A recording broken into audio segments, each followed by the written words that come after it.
Bonjour, hi, my name is Ryan Toher, and I am the second and E-flat clarinetist of the Orchestre Symphonique de Montréal.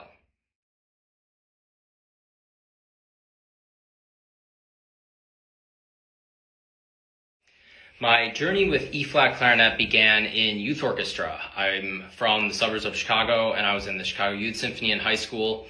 And one of the first things we ended up playing was Symphonie Fantastique by Berlioz, which has a great solo E-flat clarinet part in the last movement. And so I was assigned to play it, and it was my first experience with the instrument. I'd never performed it at all before, but it had such a great part. I really enjoyed playing it. So then I kept on going from there and decided to kind of specialize in E-flat as opposed to bass clarinet. And that's kind of the route that I chose. And it's now great. And I can play that solo I've recorded with the OSM just last season.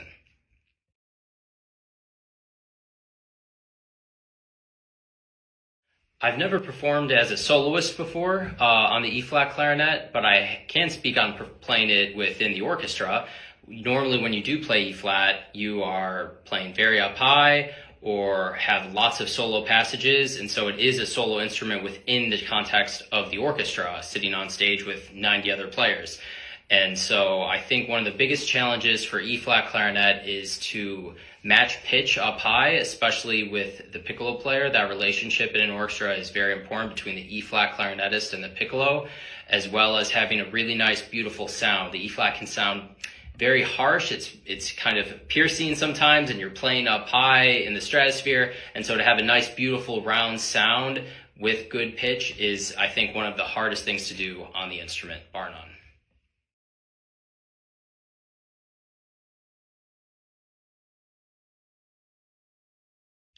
So during COVID, I wasn't playing E-flat that much because I play within the orchestra, but we weren't performing at that time.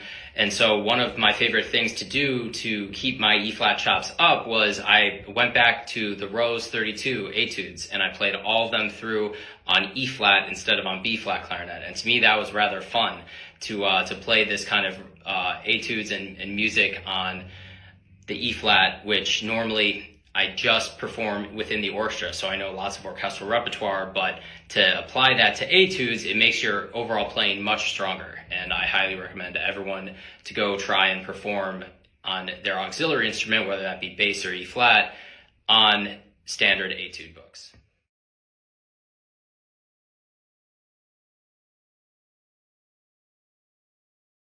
I really love large orchestral works that have the solo E-flat clarinet in it, and some of my favorite pieces to play are Daphnis and Chloe, Symphonie Fantastique, Stravinsky's Rite of Spring.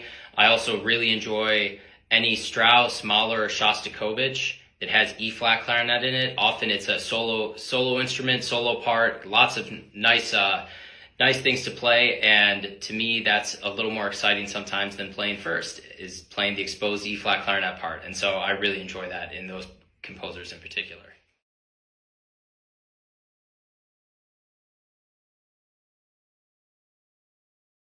I think the E-flat can definitely be a solo and chamber instrument. It's very fun to play within the context of a large orchestra in a big hall, playing loud high solos, or can be really intimate setting as well. And chamber music and being a soloist kind of provides that. And I feel like the range on the E-flat, it's not just high; it can be low as well. And to have the finesse to play within a smaller setting is quite nice.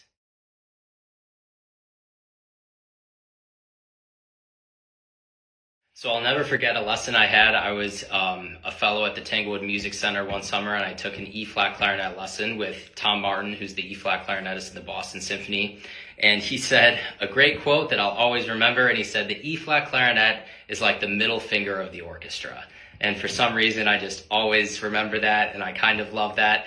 And in some ways, it's the approach you have to take when you play, because it's a very unforgiving instrument, and if you're unsure of yourself, the instrument can almost sense your insecurity. And so you really have to play it confidently and, don't hold back. And so I always thought that quote was pretty funny.